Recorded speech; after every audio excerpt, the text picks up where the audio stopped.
Hello and welcome. If you're new to my channel, I'm Tiekka and this is Everyday Ballet, where we bring gorgeous classical ballet to adult learners of all ages, body types, and abilities. You don't need to know anything about ballet. I'm here to show you how to bring ballet's grace and power into your life. In this video, I'm going to be sharing some expert tips on how to choose a leotard. Now, especially as adults, it can be so mysterious. There are just so many brands and cuts and styles, and the sizing is completely different than your regular clothes sizing. So we're going to go over all of that, and I hope you'll find this information helpful. Remember, if you do, please give this video a thumbs up. And if you would like to learn ballet or supplement your current practice at home, then definitely head over to everydayballet.com and see all of our wonderful online training options, including a 7-day free trial on my Ballerina Body online training programs. I would just love to share more ballet with you. I'm so delighted you're here. Let's ballet.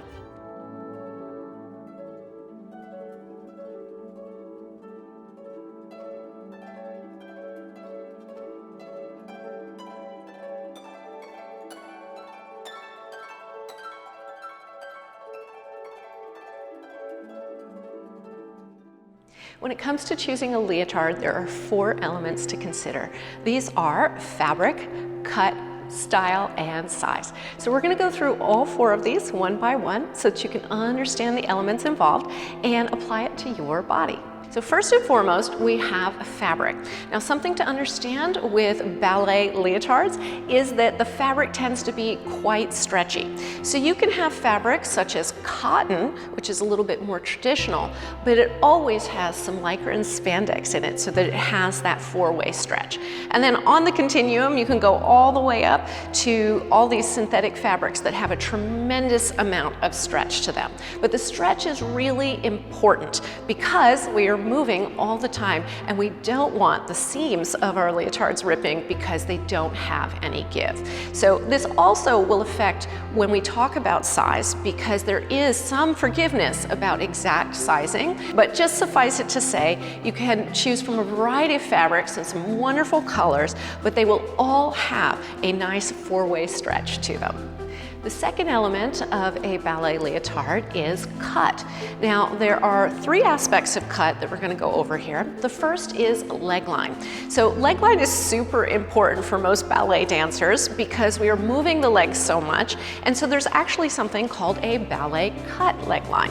And I'm actually wearing a leotard that has a ballet cut leg line, so I'm going to show you what that's like. A ballet cut leg line tends to be a little bit more modest, so it's a little bit more straight across as opposed to being lifted up in a very high cut leg line. Now, a lot of dancers like this ballet cut because, I'm going to turn to the side, it tends to stay down over the derriere. I am one of those people, I do not like to feel air on my derriere, so I like this modest kind of cut, and I like the coverage. And others will differ. They will be just fine with having a higher cut leg line, but that is really up to you, and it's definitely one of the decisions you'll want to make when it comes to your leotard. The second aspect of cut to consider is the décolletage. Now, this is the neckline of your leotard, and there are so many variations about what kind of style you can get up here. But basically, the main consideration with the neckline is you'll want to decide how much coverage you feel that you will need. A lot of dancewear actually has fairly small or minimal kind of coverage up top because a lot of dancers tend to be smaller chested. So especially if you are curvier, you're going to want to make sure that you pick a style that is going to give you the kind of coverage that you would like to have. So we have everything from these deep V cuts or wraps and spaghetti straps to things that are a little bit wider but a little bit more height on the front over the sternum, to things that are turtlenecks or collared leotards. So there is a lot to choose from, but just be aware of your body type so that you can get the cut that's appropriate and will feel good for you. The third element of the cut of a leotard is the back of the leotard. Now we've already talked about the leg line and the coverage around the derriere. So when I'm talking about the back, and I will turn around so that you can see, when I'm talking about the back, I'm talking about this cut right here. So a lot of ballet leotards tend to have a very low cut back to display the beautiful back and posture of the dancer. However, this doesn't work for a lot of people because it feels very, very low, and especially if you are going to do any kind of partner dancing, it's very easy for a hand to get caught in the leotard. So there's low backs, there's sort of middle backs, which is this is kind of a middle back, a higher middle back, and then there are higher backs, and you can get something that goes all the way up to the neck. So again, there are many, many different options, and you'll just want to pick something that feels good to you. Once you've determined what cuts work best for your body, then we move on to the fun part of styling. So one element that you may want to consider are cutouts. Now you can see the leotard that I have on has this little keyhole cutout. I love this little cutout, not only because it provides a perfect place to stick my little microphone, but it just really adds a very feminine, lovely detail to the front of this leotard without affecting the functionality, the fit of the leotard. So cutouts often occur on the front, they occur on the sleeves, and they occur on the back of a leotard. Just make sure that you really take that 360 view so that you can determine whether or not it's kind of too many cutouts that may affect the fit and functionality of the leotard you're looking at. Another feature that I just love is sheer paneling, and this is all over the place when it comes to dancewear. So I am wearing a leotard that has sheer sleeves, and it has sort of a sheer top and it has a sheer back. I love sheer paneling because it is a way, again, to add interest and even a couture kind of feel to your leotard without affecting its function. Now, the most popular colors for this kind of sheer paneling are black, as you see here, also flesh tones. And flesh tones are amazing because it can give the effect of having a strapless leotard when really it's clinging to your body and functioning like a short sleeve or a long sleeve leotard. The other thing to know about sheer paneling is that it is also a great canvas for other design elements. So a lot of times the sheer paneling will have some stitching on it that brings an element of design, either floral or lines or dots, things like that.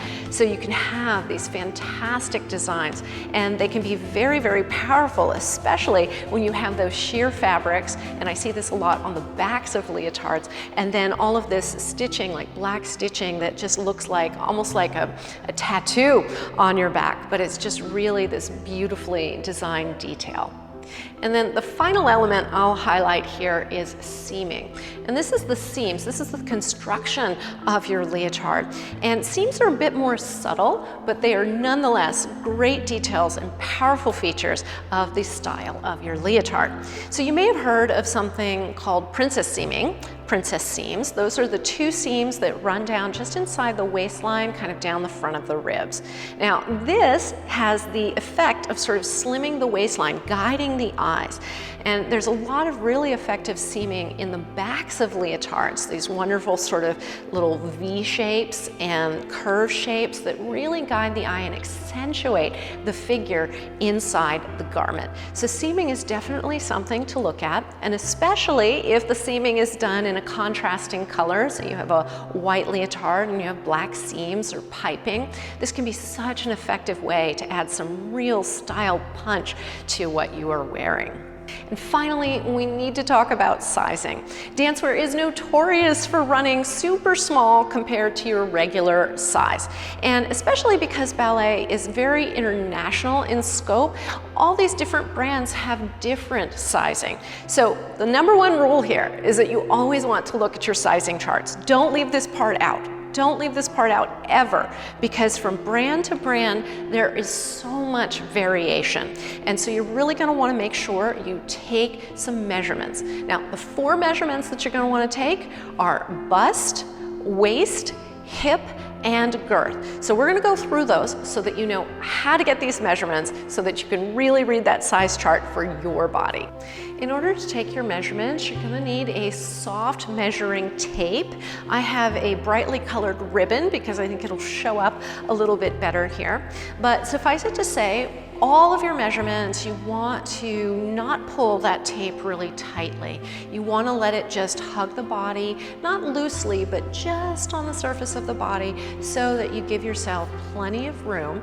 And you also want to breathe in and out so you have as much expansion as you need to have with your measurements. The first measurement is going to be the bust line. So I'm going to go perhaps just a tiny bit higher, but basically you're going to want to go up and over the bust, just right above the bust, and make sure that once you get there that it's on the body, and then take a deep breath in. When you breathe in, that tape will expand a little bit, and you want to make sure that you take this measurement to make sure that you have enough room. Next, let's go to the waistline. So when we talk about the waistline, we're talking about the smallest point of the waist, usually the area right around the belly button. It might be slightly higher than your belly button. Wherever your natural waist is, you're going to want to go there, and then again, take a breath so that you can fill out that tape and then take that measurement. Next, we move on to the hips. Now there is high hip and low hip, and we want to take the low hip measurement. So just for reference, the high hip is up around the top of the hip bones, and the low hip is going to be where the leg and the hip meet.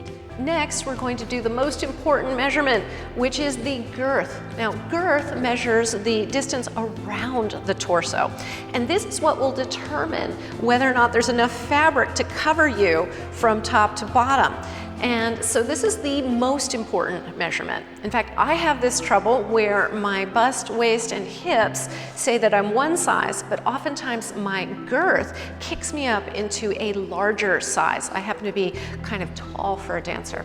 So the way you take the girth measurement is you take the tape between your legs, and you're gonna go up over your shoulder. So it is from sort of the crotch to the shoulder, and again, you don't want to do it too tightly, but just right up there, right next to your neck, this is where you will take that measurement. And so just make sure that as you're standing, that you're kind of standing on 2 feet. This will be helpful in not leaning and then pulling it tight. And also, as with all the other measurements, you don't want to pull it too tight. So if you have to decide between the bust, waist, and hip measurements and the girth measurement, use the girth measurement as your primary measurement. This will ensure that you don't buy a leotard that should fit but is too short for you. So there you have it, some expert tips on how to choose a leotard for your body. I hope you found that information helpful. Please like, subscribe, share if you did. And if you have more questions, reach out to me at the email below, or you can leave it in the comments section. I always love hearing from you. And if you would like to train ballet with me, definitely head over to everydayballet.com and check out our options there.